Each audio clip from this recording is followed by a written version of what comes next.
So how many people would say that you have a hard time getting started, even when it's something you really want to do? Anybody ever had a hard time getting started on something? How many people have ever distracted yourself by doing a lot of little tasks, trying to avoid the really big and difficult task? Anybody avoid? And how many people have had a goal or a dream or something you want to achieve and you really want it, but you really haven't done much work about it? You know, it is amazing how we have a hard time starting in certain things. Sometimes starting an exercise program, sometimes starting going on a new diet or weight loss program, sometimes it's getting started gathering all our tax documents together for our accountant, or starting our own business, even doing the research and booking our dream vacation, doing our personal budget or financial planning plan, or preparing our will, or even writing that great American novel we always say that we're going to write one day. Sometimes getting started is really tough. You know, it's breaking through that inertia to get things moving and flowing. You know, and even if it's fun and good for you and great, it takes energy to get started. You know, it takes physical and mental energy. It takes a plane a lot more fuel taking off and getting off the ground than it does when it's going and cruising. And it's the same for us in life as well. And it's not just the energy, but sometimes it's the mental ideas that we have. Like we're afraid to start because we're afraid to fail.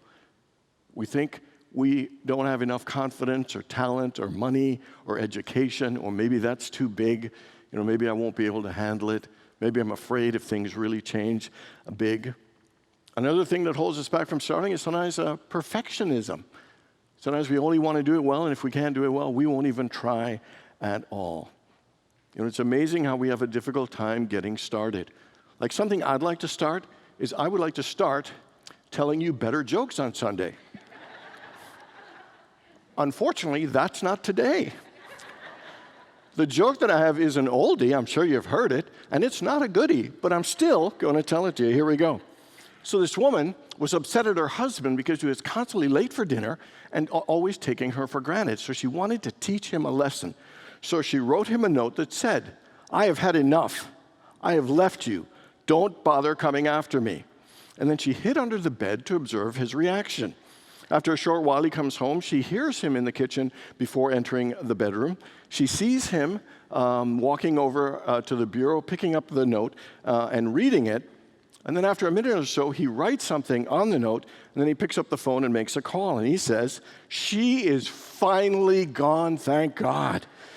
I am coming to see you. Put on something nice because we are celebrating tonight. I love you, and I'll see you real soon." He hangs up, grabs his keys, and heads off out of the driveway. And then she comes from under the bed. She's angry. She's devastated. With tears in her eyes, she grabs the note to see what he wrote. And he wrote, "I can see your feet under the bed. We're out of bread. I'll be back in 5 minutes." Okay. One applause. Stormy, God bless you. So the 13th century Dominican monk, Meister Eckhart, said this, "And suddenly, you know it's time to start something new and to trust the magic of new beginnings." Let me say that again. Sometimes you suddenly know it's time to start something new and to trust the magic of new beginnings. See, I think every one of us knows that there are times in our lives it's time for us to start something new, and to absolutely trust the magic of new beginnings. You know why there's magic in new beginnings? Because new beginnings open new opportunities, new ideas, new levels of awareness. You know, it changes us, gives us different perspective, a different mindset, introduces to different dimensions to ourselves, new awareness, new understanding, new levels of joy and fulfillment that we have not felt before because we've been in a particular routine or a particular dynamic for so long. When you hear that voice that says, start something new, when you hear that inner calling that says, trust the magic of new beginnings, it is that inner voice calling something out greater in us, more out of us and more for us. It is that evolutionary impulse of God calling us to evolve, to grow, to expand into the fullness of who we came here to be. So where in your life is calling you to start something? And maybe start something new. Where in your life are you being called to trust the magic of new beginnings? You know, our facility in October, 1 month from now, will be 23 years old. 23 years old. And I would say today, 23 years later, at this current time, our facility is in the best shape it's ever been since it was originally built. Our ministry is running with greater processes and systems and levels of efficiency than we ever have.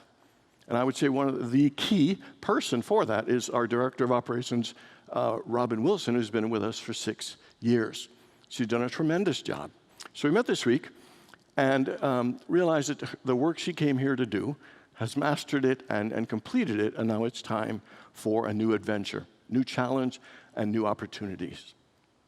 And so celebrating that, and also celebrating not just the 6 years, but she's also here for another month, which I'm excited about in that transition period, because those are some big shoes to fill. But it's a perfect example that sometimes in life we reach a place that we've mastered, that we're good, that we've done all we came to do, and there are two ways you can go. We could just continue to be there and get to the point of feeling a little restless or a little uncertain or complacent, or listen to that inner voice and know it's time to start something new. It's time to trust the magic of new beginnings. Sometimes we think getting started is just about overcoming procrastination, and it's not. It's about opening ourselves to the fullness of the person we came here to be. It is actually a soul calling to move forward, to take our next spiritual step, and to expand. It is about renewing ourselves in mind, body, and spirit. You know, choosing not to start or listen to that calling for a new beginning is actually avoiding our own growth. It's actually avoiding all of the gifts and blessings and avoiding us becoming who we came here to be. So today is week 4 in our 6-week series called It's Time, because we are very good at sometimes procrastinating and putting off very important things, good things, vital things for our lives that we know that will absolutely make a difference. And because it's time. Week 1 was it's time to wake up. Week 2 was time to be honest. Last week was time to forgive. And today it's time to start. Last week we looked at the 4 choices of forgiveness. Today we're going to look at the 4 gets of getting started. And the first one to get started is you got to get clear. The great philosopher Yogi Berra once said, if you don't know where you're going, you'll probably end up someplace else. And so one of the reasons we have a hard time starting is we aren't quite clear what we want. We aren't quite clear what we want to do. We aren't quite clear what our priorities and goals are. We aren't quite clear what our giftedness is or who we came here to be. How many people have had a time where you just weren't clear what to do, where to go? 5 people, perfect. And it is important for us to get clear and say, what is it that I really want? What is it that's really calling me? What is my deepest desire? What is the thing I'm meant to fulfill? What is my next soul step? You know, clarity is about knowing what we want and knowing why. Knowing the why. When Jesus said, ask and ye shall receive, seek and ye shall find, knock and the door will be opened to you, the underlying message is get clear. Give some time and some thought. Listen to yourself deeply to know what you want and why, to know what that inner calling is. So what is it that you would like your relationship to look like, or your family life to look like, or your career or a creative expression to look like? What would you like for your spiritual life and your deeper soul connection? You know, the fact is, if we all believe in the law of attraction, if we all believe that what we put out into the universe is what we get back, that what we ask for we will receive, then what do we get back when we put out ambiguous, uncertain, wishy-washy energy and ideas about what we want? And sometimes we get surprised why these things aren't working or coming together, and it is because we haven't allowed the level of clarity to come forth from us. You know, somebody once said, the world clears a path for those who know where they're going. And what it does is, when we don't know where we're going, it dissipates our energy. We run doing this and that, but when we are clear, guess what? It directs our energy. It focuses our energy. We tend to be more efficient and more effective. But it comes down to the question is, are you clear? What is it that you want to be, to create, to have, and to experience? Clarity is the first step to getting started. The second one is to get a plan. James Clear wrote a book that we did actually a little series on called Atomic Habits, because he absolutely believes that small, consistent habits is what makes greatness. It is what makes success. The little things we do on a regular basis are absolutely what they're the reason behind our success. He says this. He says, if you're having trouble changing your habits, the problem isn't you. The problem is your system. Bad habits repeat themselves again and again, not because of you, but because you have the wrong system. You don't rise to the level of your goals. You rise to the level of your system. Do you know the reason most of us don't achieve our New Year's resolutions? It's not because we don't have a list. It's because we don't have a plan. That we don't have a step-by-step idea of what are the things that we actually need to do to get it where we want. You know, they did this study with 3 groups around getting them to exercise more. The first group, all they did was record all the exercise they did for the week. The second group was to record it and also do some research on the benefits. And the third group was to record, research, but also to write down a plan. Specifically, like, I will exercise for 20 minutes 3 times a week on Monday, Wednesday, and Friday at my gym. And the first 2 groups, they exercised at a level of 35%, 38%, but the group that had the plan, 91% of them exercised. And most of the time we think, oh, it's an issue of lack of motivation. I'm just not motivated. And the truth is, that's not it. It's the others have a plan. I'm sure you've all heard that people are more likely to vote if they know when they're going to vote and how they're going to get to voting. It is amazing how a simple thing like a plan, can help support us in achieving the things that we want to achieve. So think of something you want in your life, something you'd like to start, and what are the who, and the how, and the where, and the when, and the how long, because they absolutely support us when there's a plan of actually getting started, getting moving, and continuing to achieve our goals. Like, let's say you wanted to not eat as much dessert or sugar. It would be a good plan to maybe not keep the cookies on the island right available in the kitchen. Another one we try and do and fool ourselves is put the cookies on the top shelf in the pantry. Anybody have a time where you didn't eat cookies for a whole week, but on the 7th or 8th day, you knew where those cookies were, and you got a ladder, and you went and got those cookies? See, sometimes we do things that don't always support our own success. We come with the idea, I want that, but we don't think through and support ourselves. Nobody goes from 0 to 60. So it's important that plan, supports us taking stages and eventually getting there. The whole idea to hold a plan and just see the end without the steps in between actually kind of sabotages our success. And of course, it's about little steps. If you want to be a writer, write 15 minutes 3 times a day. 3 times a week. Or if you want to sell more, maybe 4 phone calls before breakfast. Or maybe if you want to exercise more, maybe take a walk after lunch before you go back to work. In the last month, I have started a habit, and they say it's the best habit, and you know what it is. It sounds ridiculous, but I started making up my bed. And I'll tell you, I feel good. And you know what they say, that when you create good habits, like seeing yourself doing that, you feel more order, you feel more clarity. You start your day feeling a sense of accomplishment, and the brain recognizes patterns, and it actually helps you facilitate being more effective in all areas of your life. So are you willing to get a plan? Are you willing to create some steps that'll support you in doing the things you need to do to get as far as you want to go? Get clear, get a plan, and the third one is to get excited. Ralph Waldo Emerson, the first inspirational quote I ever saw in my life was this one. And he said, "Nothing great was ever achieved without enthusiasm." See, most people who achieve great things aren't ho-hum about it. There's something in them that gets excited, something in them that gets jazzed, something in them that looks forward to it, that has joy in it. And so if we really want to get started, we also just need to get excited. To get excited about what we're doing, but I think it's important to get excited about yourself. Get excited about your own worthiness, your greatness, your goodness, and your awesomeness. Sometimes we think, I'm just a loser. I'm lucky. If it wasn't for luck, I would have no success at all. We think all these negative things, but the fact is, you are God's beloved child. You're an incredible creator. You're a powerful spiritual being. You're the temple of the living God. You are the light of the world. Life and God is celebrating itself as you, through you. We should get excited about the difference we're here to make, the talents and abilities in ourselves. I think sometimes we sell ourselves so short,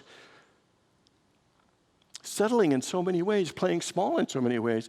And one of the things to overcome that is get excited about the truth of who you are and the great things that you are here to do. Somebody once said, you don't get what you want, you get what you are committed to. And one of the things is to be committed to feeling worthy of a new start, to feel that you're absolutely deserving of the magic of a new beginning. Get clear, get a plan, get excited.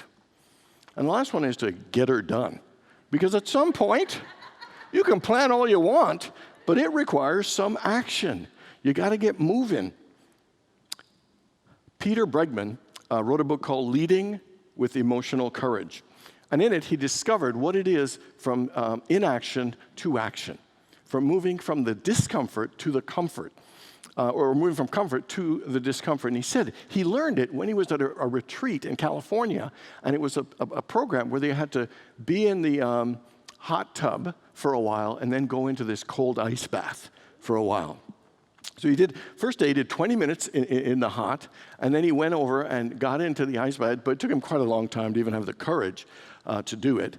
But he stayed in for 5 seconds. And he did that 3 times a day, every day, for the week he was there. I think he said it was 60 times he went in. And he went from 5 seconds to 5 minutes. And he said one of the things is, you can stare at that water all day long, but at some point you got to get in. That every one of us goes from our comfort to discomfort, and you've got to be okay transitioning there. And the only way to do it is with repetition. That you got to take action and repeat it until it becomes a normal part. Einstein said this, nothing happens till something moves. And when something vibrates, the electrons of the entire universe resonate with it.